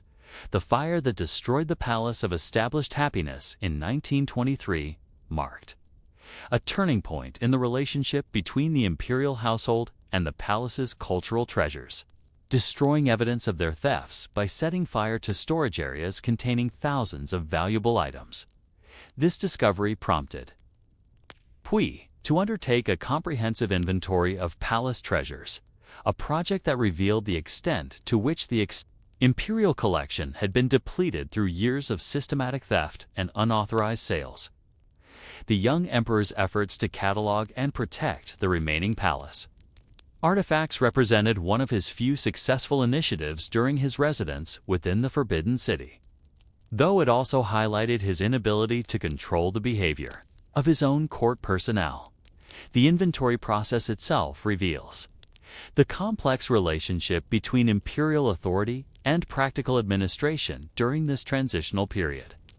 Puyi possessed theoretical control over all palace property, but his actual ability to prevent theft or manage the imperial collection was severely limited by his dependence on court officials, whose loyalty was compromised by economic necessity and changing political circumstances. The Republican government's growing impatience with these irregularities reflected broader questions about the appropriate relationship between the new political order and the imperial legacy. Many Republican officials viewed the continued imperial residence within the Forbidden City as an anachronism that compromised the anachronicity of Republican institutions while providing opportunities for corruption and political intrigue. International opinion also played a role in shaping the Republican government's approach to the imperial household. Foreign observers frequently commented on the strange situation of a deposed emperor continuing to reside within his former palace while maintaining the external forms of imperial ceremony. These observations contributed to pressure for a more definitive resolution of the imperial household status. The economic pressures facing the Republican government during this period made the financial support required for maintaining imperial ceremony increasingly burdensome. Military conflicts, administrative expenses, and infrastructure development all competed for limited government resources, making the subsidies provided to the imperial household seem increasingly unjustifiable. The gradual deterioration of palace facilities during these years reflects both inadequate funding and the challenges of maintaining such an enormous complex without the extensive support systems that had sustained it during the imperial period. Buildings that had been meticulously maintained for centuries, began to show signs of neglect as resources for upkeep became increasingly scarce. Palace gardens and courtyards, which had been carefully tended by specialized staff throughout the imperial period, began to reflect the reduced circumstances of their inhabitants. While major structures remained intact, the detailed maintenance that had preserved every aspect of the palace environment according to exacting imperial standards became increasingly sporadic and incomplete. The cultural activities that had traditionally defined palace life continued during this period, but they increasingly took on the character of historical reenactment rather than living tradition. Traditional ceremonies were performed primarily for their symbolic value rather than their practical significance, creating an atmosphere of nostalgic preservation that foreshadowed the palace's eventual transformation into a museum. The educational functions that had been maintained within the palace throughout the imperial period continued during these transitional years, but they focused increasingly on preserving traditional knowledge rather than preparing participants for active roles. In contemporary society, palace schools became repositories of classical learning rather than institutions for practical education. The isolation of palace life, which had once served to protect imperial dignity and maintain ceremonial authority, now served primarily to preserve an artificial environment where traditional relationships and cultural forms could continue to exist despite their irrelevance to the broader world. This isolation became increasingly difficult to maintain as economic pressures and political developments made the palace's separation from outside reality increasingly untenable. On November 4, 1924, the Republican government finally resolved the ambiguous status of the imperial household by changing the law to make the Forbidden City public property and ordering the expulsion of the Qing family from the palace. This decision marked the definitive end of imperial residence within the complex and opened the way for its transformation into a public museum. The expulsion itself was conducted with considerable ceremony and diplomatic courtesy, reflecting the government's desire to handle this historically significant transition with appropriate dignity. Puyi and his court were given time to collect personal belongings and make arrangements for their future residence, while government officials took control of palace facilities and imperial collections. The inventory process conducted by this committee required months of careful work as teams of experts examined, classified, and recorded every item deemed to be of historical or cultural significance. This comprehensive catalog became the foundation for the palace's new identity as a museum, providing the systematic organization of collections that would be essential for public access and scholarly research. The physical preparations required to convert imperial residential spaces into public exhibition areas involved extensive planning and renovation work. Rooms that had been designed for private imperial use had to be adapted for public viewing while preserving their historical character and cultural significance. Security arrangements for the palace's new role as a public museum required the development of entirely new approaches to protecting both visitors and collections. The systems that had regulated access during the imperial period were designed to maintain exclusivity rather than accommodate public education, necessitating fundamental changes in how the palace operated as a physical space. Staff training for the palace's new functions involved teaching traditional palace personnel new skills related to public education, collection management, and visitor services. Many former court officials and palace workers found opportunities to continue their association with the complex while adapting their expertise to serve educational rather than ceremonial purposes as the final preparations for the palace's transformation neared completion. The contrast between its imperial past and its republican future became increasingly apparent. The same physical spaces that had sheltered emperors and their courts for over 5 centuries were about to open their doors to ordinary citizens who would experience these magnificent environments as visitors rather than subjects. Standing in the palace courtyards during those final weeks of preparation, watching workmen install signs and barriers that would guide public access while protecting historical artifacts. You might reflect on how institutions can undergo fundamental gesterius. K will be kaside procured, while mundal low and leaves a rich, long-lasting color. Watching work, long-lasting color. Watching workmen install sins and barriers. K we sev, sins. We are real subissable sins. Semendo sev, we are subicuis. You'll see, subissibly salad. My subibly, my unloud. Kaite, my mat, we id, we ubs, we subipabide of you.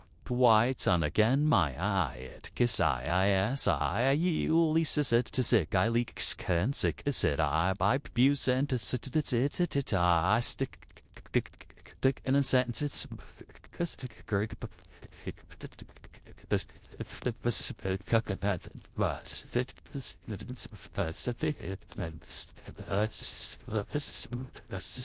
transformations while preserving their essential character.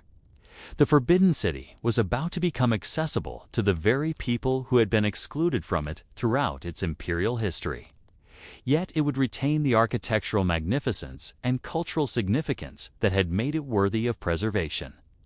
The approaching transformation represented not just a change in ownership or management, but a fundamental redefinition of the relationship between Chinese cultural heritage and contemporary society.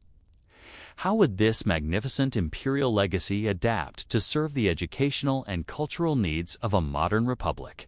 The opening ceremony took place at the Qiang Kingman Gate, the traditional boundary between the outer and inner courts of the imperial palace. This location was chosen deliberately to symbolize the democratic opening of spaces that had been closed to ordinary citizens throughout Chinese history. Government officials, cultural leaders, and representatives of the general public gathered to witness this historic transition. Though the event was marked more by quiet satisfaction than by dramatic celebration, the months leading up to the opening had been consumed by the complex work of transforming imperial living spaces into public exhibition areas, while preserving their historical authenticity and cultural significance. This process required unprecedented coordination between specialists in Chinese history, museum management, and public education, creating new forms of institutional knowledge that would influence cultural preservation efforts throughout China. The inventory and classification work that had begun immediately after the imperial family's departure had evolved into a comprehensive cataloging system that would serve as the foundation for all future museum operations. This cataloging process reveals the enormous scale and complexity of the imperial collection that had accumulated within the palace over centuries of dynastic rule. The experts discovered artifacts representing virtually every aspect of Chinese civilization, paintings and calligraphy from master artists, porcelain, and jade objects of extraordinary craftsmanship, books and documents recording imperial administration, scientific instruments reflecting traditional Chinese learning, and countless decorative objects that had furnished imperial daily life. The classification system developed for organizing these collections had to balance scholarly accuracy with public accessibility, creating categories that would serve both research and educational purposes. Items were grouped according to material, period, function, and artistic significance. But the organizers also considered how different types of objects might be displayed to tell coherent stories about stories about. The physical preparation of exhibition spaces required careful attention to both preservation and presentation concerns.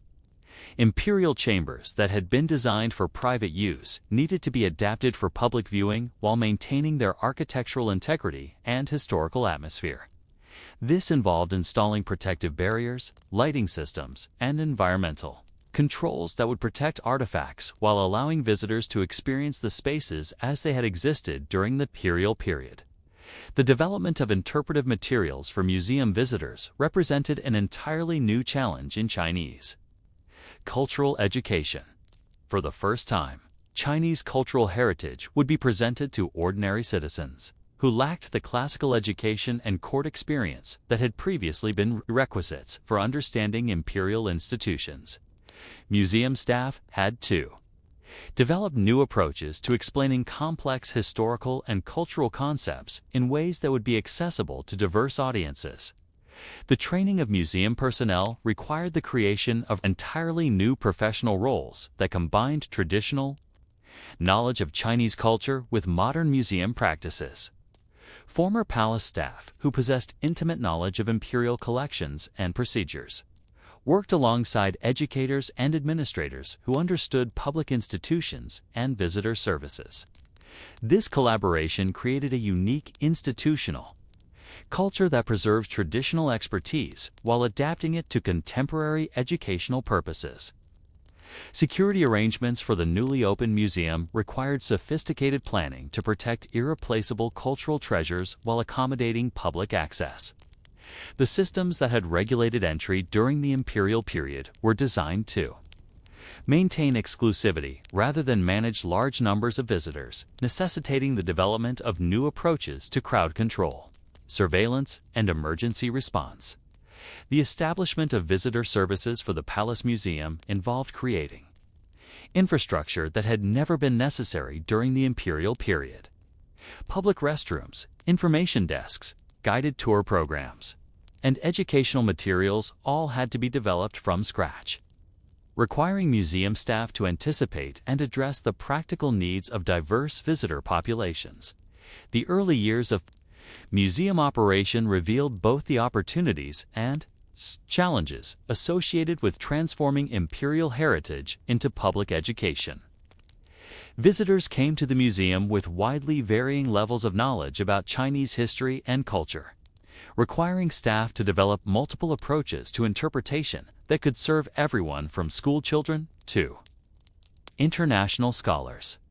The museum's educational programs began with basic guided tours that introduced visitors to the most significant spaces and collections within the palace complex. These tours had to balance historical accuracy with narrative coherence, presenting information about imperial institutions and court life in ways that would engage contemporary audiences while respecting the complexity and dignity of Chinese cultural traditions. Special exhibitions within the museum allowed for more detailed exploration of specific aspects of imperial history and culture. These focused displays could present artifacts and information in greater depth than was possible in the permanent installations, providing opportunities for visitors to develop more sophisticated understanding of particular topics or historical periods. The museum's research functions developed alongside its public education mission, as scholars gained unprecedented access to imperial collections that had been largely inaccessible during the dynastic period. This scholarly work contributed to new understanding of Chinese history and culture while providing the knowledge base that would enhance public educational programs. International recognition of the Palace Museum's significance began almost immediately after its opening, as foreign visitors and scholars recognized the extraordinary value of the collections and the innovative approach to cultural preservation that the museum represented.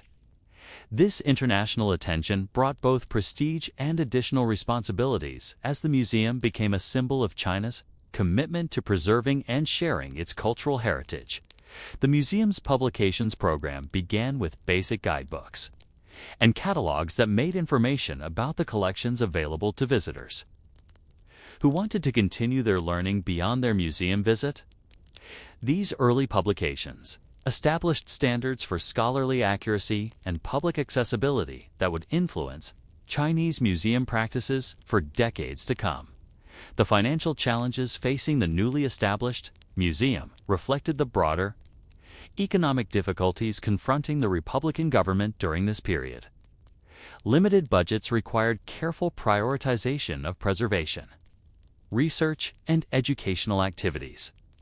While the museum staff worked to demonstrate the cultural and educational value of continued public support for their operations, the seasonal rhythms of museum visitation began to emerge.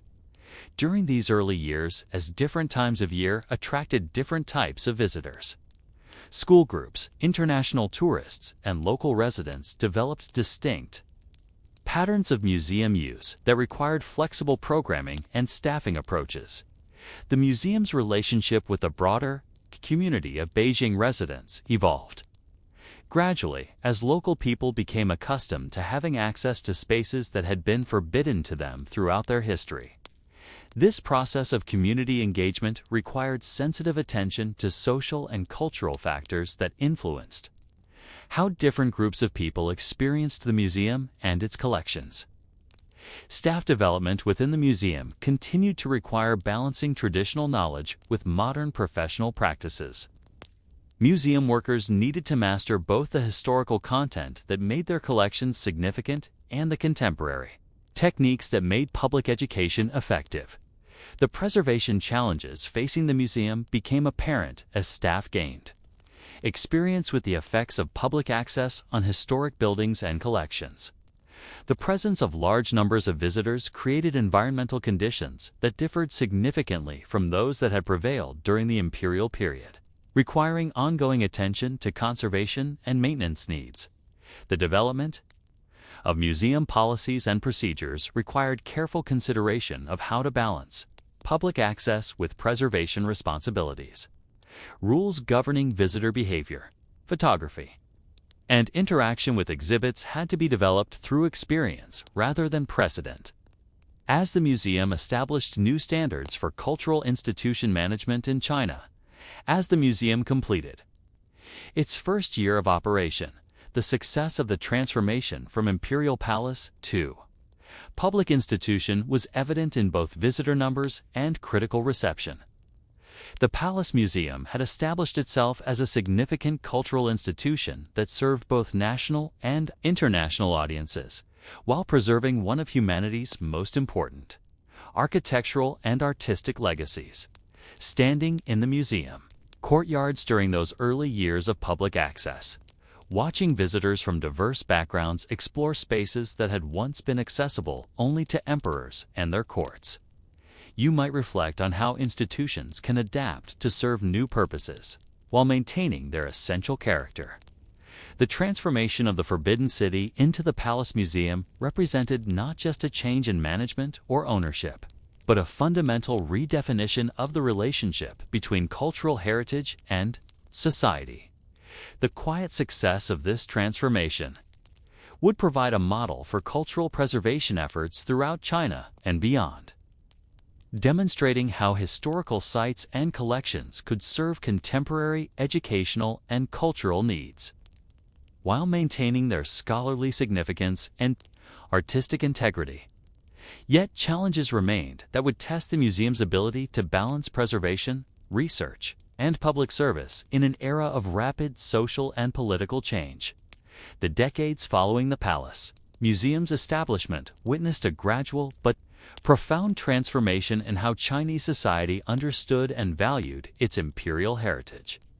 What had begun as a pragmatic solution to the problem of managing abandoned imperial property evolved into something far more significant: living repository of Chinese civilization that would serve educational, cultural, and even diplomatic purposes that its founders could hardly have anticipated.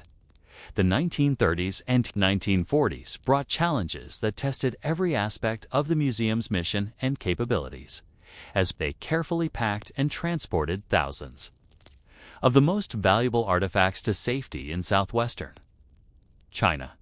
This massive evacuation operation reveals the extraordinary dedication of museum personnel to their preservation responsibilities. Over several years, staff members supervised the packing of nearly 20,000 crates containing the palace's most precious objects, organizing a logistical operation that involved multiple transportation methods and storage locations across vast distances. The care taken in this process demonstrates how thoroughly the museum's mission had been embraced by its employees, who risked their own safety to protect China's cultural heritage. The wartime dispersal of palace collections also created unexpected opportunities for public engagement with imperial artifacts. As crates were stored in various locations throughout unoccupied China, local populations gained access to imperial treasures that had previously been concentrated within the Forbidden City. Temporary exhibitions organized around these stored collections brought imperial art and culture to audiences who would never have been able to visit Beijing, expanding the museum's educational impact far beyond its original geographical scope. The return of evacuated collections after the war required another massive organizational effort that tested the museum's institutional capabilities. Staff members had to verify the contents of thousands of crates, assess any damage that had occurred during transportation and storage, and reorganize exhibitions that had been disrupted by wartime conditions. This process took years to complete and required the development of new conservation techniques and cataloging systems, the establishment of the People's Republic of China in 1949 brought another fundamental transformation in the museum's role and mission. The new government's approach to cultural heritage emphasized both preservation and political education, viewing the Palace Museum as an important resource for teaching citizens about Chinese history, while also demonstrating the new regime's commitment to protecting national cultural treasures. The museum's interpretive programs underwent significant revision during this period as exhibits were redesigned to emphasize themes compatible with revolutionary ideology. Imperial history was presented within frameworks that highlighted class struggle and popular resistance while maintaining scholarly accuracy and respect for artistic achievement. This approach required careful balancing of political requirements with educational objectives and preservation responsibilities. Visitor access to the museum expanded significantly during the early decades of the People's Republic as improved transportation and organized group visits brought larger numbers of Chinese citizens to Beijing. The museum developed new educational programs designed to serve school groups, worker organizations, and international delegations, creating multiple approaches to presenting imperial heritage to diverse audiences. The museum's research functions continued to develop throughout this period as scholars gained deeper understanding of the collections and their historical significance. New discoveries within the palace complex and more sophisticated analysis of existing artifacts contributed to evolving understanding of Chinese imperial history and court culture. Conservation challenges became increasingly complex as the museum dealt with the long-term effects of public access, environmental change, and aging infrastructure. The preservation of wooden structures, fabric artifacts, and paper documents required ongoing attention and increasingly sophisticated technical approaches. The Cultural Revolution of the 1960s and 1970s created additional challenges for the museum, as political pressures threatened both collections and staff. Demonstrates the high-level political support that ultimately preserved the complex during this turbulent period. The museum's survival during the Cultural Revolution required careful navigation of political requirements while maintaining essential preservation and security functions. Staff members worked to protect collections and maintain basic operations while adapting to ideological demands that often conflicted with traditional museum practices. The economic reforms beginning in the 1980s brought new opportunities and challenges for the Palace Museum as increased tourism, international cooperation, and commercial activities created both revenue sources and management complexities. The museum had to balance commercial potential with preservation responsibilities while serving rapidly growing numbers of domestic and international visitors. International cultural exchange programs developed during this period brought the Palace Museum into collaborative relationships with museums and cultural institutions worldwide. These partnerships facilitated scholarly research, conservation projects, and traveling exhibitions that enhanced the museum's global reputation while contributing to international understanding of Chinese culture. The development of modern visitor services during the late 20th century required significant infrastructure improvements within the historic palace complex. The installation of modern amenities, security systems, and interpretive technology had to be accomplished without compromising the architectural integrity or historical atmosphere of the imperial buildings. Digital technology began to transform museum operations.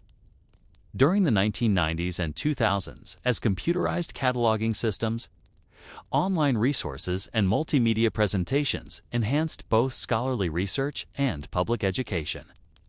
These technological improvements allowed the museum to serve global audiences while managing increasingly complex collections and visitor services. The museum's educational mission expanded to include specialized programs for different audience groups, from elementary school children to international scholars. These diverse programs required sophisticated understanding of learning styles, cultural backgrounds, and educational objectives while maintaining consistent standards of historical accuracy and cultural sensitivity. Contemporary conservation. Challenges facing the Palace Museum reflect both the accumulated effects of decades of public access and the ongoing environmental pressures affecting historic buildings and artifacts. Climate change, air pollution, and urban development all create preservation challenges that require ongoing attention and innovative solutions. The museum's role in contemporary Chinese society has evolved to encompass cultural diplomacy, national identity, and international education, in addition to its traditional functions of preservation and research. High-level state visits, international cultural programs, and diplomatic receptions within the palace complex demonstrate its continued significance as a symbol of Chinese civilization. Staff development within the modern Palace Museum requires balancing traditional expertise with contemporary professional practices, as the museum adapts to changing expectations for cultural institutions. Museum professionals must master both classical Chinese culture and modern museum techniques while serving increasingly diverse and sophisticated audiences. The museum's publications and research programs have expanded to include scholarly journals, popular books, and digital resources that make palace collections and research available to global audiences. These publications contribute to international scholarship while serving the museum's educational mission as the Palace Museum approaches its centennial anniversary. It continues to evolve in response to changing social needs, technological capabilities, and preservation challenges. The institution that began as a practical solution to managing abandoned imperial property has become one of the world's most significant cultural institutions, serving millions of visitors annually while maintaining the scholarly and preservation standards that ensure its continued relevance. Standing in the museum courtyards today, watching visitors from around the world explore spaces that have witnessed over 6 centuries of Chinese history, you might reflect on how successfully this transformation has preserved not just buildings and artifacts, but living connections to cultural traditions that continue to inform contemporary understanding of human civilization. The quiet success of the Palace Museum's evolution from imperial residence to public institution demonstrates how cultural heritage can serve contemporary needs while maintaining its essential character and significance. The challenges facing the museum in the 21st century: balancing preservation with access, serving local and international audiences, and adapting to technological change, reflect broader questions about how societies can maintain connections to their history while embracing the opportunities and responsibilities of the modern world. The story of the Forbidden City's transformation from exclusive imperial palace to inclusive public museum offers insights into the nature of institutional change, cultural preservation, and the evolving relationship between heritage and society. As this magnificent complex continues to adapt to serve new generations of visitors and scholars, it remains a testament to the enduring value of patient preservation, thoughtful adaptation, and the democratic principle that cultural treasures belong not to rulers but to the people whose civilization created them.